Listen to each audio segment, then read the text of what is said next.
In ancient Rome, there lived a man called Marcus Aurelius. He was a powerful emperor, and during his time, he observed higher levels of authority, higher levels of power, military control, and he had masses under his authority. When we talk about fame, wealth, luxury, Marcus Aurelius had seen it all. And you see, when he died, in his private journal, he had written some strange words, and that is, it takes very little to be happy. And in other journals, in other writings, he had written that there is emptiness in always wanting more, always chasing more. So much so that even an emperor can lose himself chasing more. You see, what do you think led Marcus Aurelius to write this? Shouldn't he be happy? Shouldn't he have written that I really enjoyed my life as an emperor? But why did he have to write those strange words? You see, fast forward, there was a time in human history where things were scarce. There was scarcity of products everywhere. Then came the Industrial Revolution, as it is called, where there was an influx of production.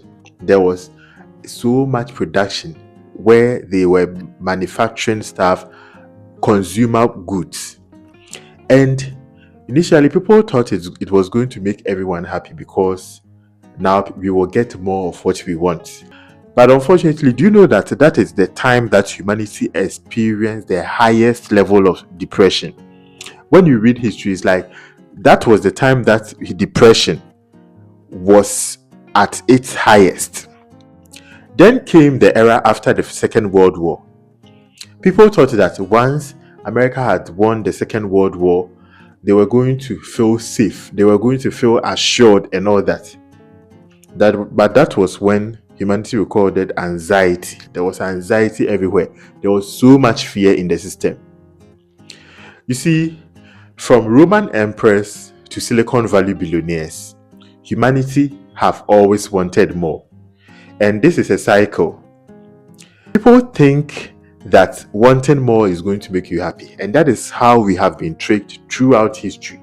For many years now, people have thought that if I have something now and I keep stashing, I'm going to be happy. I'm going to feel secured. But that is not how the brain works. After every achievement, no matter how happy you were, you return to a baseline level of happiness. So much so that if you want a promotion and you get it, in the initial stages or the first 2-3 days, you are going to be very happy, ecstatic. But after that, you are going to drop to a baseline level. This is called psychological homeostasis. And that is why you can never be happy from getting more. But why do we behave this way? You see, about hundreds of years ago, where we used to live in caves, you had to go out to hunt. And if you go out to hunt today and you say, because of what I am able to achieve today, I'm not going out tomorrow, you are going to starve and die. So this is a survival instinct that we adapted. But in this modern day and age, it has come back to bite us right in the foot. Ladies and gentlemen, today I want to present to you a concept called contentment. And that is going to be the solution to this problem that we are facing. Contentment is just basically admitting that I have something today and I am grateful for what I have. I accept my condition and I'm happy with it. In as much as I am chasing another thing, I am so happy with my present. And that is the hack. But contentment isn't that you are going to be less ambitious. Contentment is about accepting your situation, and rather, instead of being ungrateful and wanting more, comparing your life to others, you have to rather accept your condition, be grateful for it, practice active gratitude. And once you're able to do this, then your mode of conduct, your life begins to change. Because trust me, which of these scenarios are you going to choose? Are you going to choose to live in luxury whilst you can't reach your family members or you can't talk to your family members again? Which of these are you going to choose? Are you going to choose long life, or you are going to choose a life of fame? whilst you have a short life? Are you going to choose long life, or you're going to choose fame? Are you going to choose a life where you'll be riddled with diseases, or you're going to choose a life where you have peace of mind and good health? You see, when humans are confronted with these questions, it brings a sober reminder that there are weightier matters. There are weightier matters that actually transcend the bonds of humans' wants and needs. There are things that are really desirable, things that really brings us to our feet and think. If we start thinking about some of these things about life, our perception about life, money, fame, authority, and this urge of wanting more changes. Have you been in a situation where you fell ill and you didn't desire any material goods? You didn't desire having whatever you were chasing. You were like, I just want my health, and that is what I want. I don't care about the phones. I don't care about the money. I just want my health. Have you been in situations like that? If you've been in a situation like that, you realize that there are weightier matters. Have you been in a situation where you cared about your family so much that you don't care missing out on a very lucrative employment opportunity? Just wanted to be by your family and spend time with your family. Have you been in a situation like that? When humans are faced with situations like this, it causes us to have a sober reminder that always there are weightier matters.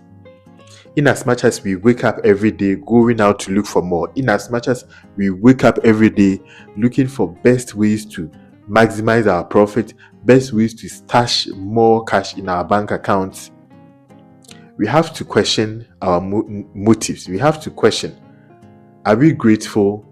What is the end of this want? What is the end of it? Are we going to keep wanting more aimlessly? Or we are going to get to a point where we are content with what we have, we are happy with what we have, and in as much as we have to stand up and go and chase, we are not so much consumed by this spirit of wanting more, this spirit of greed, this endless insatiable desire to always consume, always take. Once we get into that mindset, then we will reach a level of fulfillment where, in as much as we are chasing power, in as much as we are chasing consumer goods and material world, in the material world, we are always going to come back to the fact that we are humans and we can't be controlled by these things. We can't be controlled by goods, material goods. We can't be controlled by money. We can't be controlled by a beautiful car. All these things are external to us. Yes, these things are external to us, and it doesn't really bother, or it doesn't really matter when we are long gone. It doesn't really matter. What really matters is the beautiful relationships that you nourish. What really matters is the beautiful hearts you touched in your time of living. What really matters is how kind of a soul you were. So much so that you don't ruin interactions, you don't ruin your relations with people just because of this insatiable need to want more. You see, some people have sadly destroyed interactions or relations with others just because of this wanting more. And anytime you start with this insatiable need to want more, getting more, it never ends. Some people have actually gone to strides to use others for sacrifices. When you read African culture and all that, you realize that a whole lot has gone on because of greed, wanting more. It has led to families taking the lives of their loved ones. It has led to people actually doing shady stuff behind the backs of their friends, their family, their loved ones. All because they weren't content with what they have. They weren't content with what they have. People destroying marital relationships just because they weren't happy with what they have. They wanted more outside. Politicians taking the resources of masses just because they can't help it. They want more. Ladies and gentlemen, Let's learn to be content. Be happy with what you have. And as I gave you these scenarios, you are always going to cherish your loved ones, and you're always going to get to the point where you get a sober reminder. You get in touch with reality, and you realize that there are weightier matters. There are things that really bother, things that really count. Because all these things that we are busy looking for, all these things that we are busy chasing, and as a result of that, we don't have so much love for our fellow man. All these things, we are going to leave them behind. When you read history, you are going to be humbled. When you read history and you listen to documentaries of some of these amazing emperors, the lives that they lived, luxury, at the end of the day, some of them had to actually write sober reminders to humanity that these things don't matter. Don't be so obsessed with authority. Don't be so obsessed with fame. If you are watching and you enjoy content like this, don't forget to subscribe, click on the notification button. Also, tell me about your experiences in the comment section. Do humans ever get happy from wanting more? That is the question. Do humans ever get happy from wanting more? Have you been in a situation where you got something and you were like, wow, this is it, I'm happy? And you've been happy for a prolonged period of time. Have you been in a situation like that? Comment in the comment section and let me see what you think. The name is Boache and this is the Moed channel. Don't forget to subscribe once again. Till we meet again. Peace.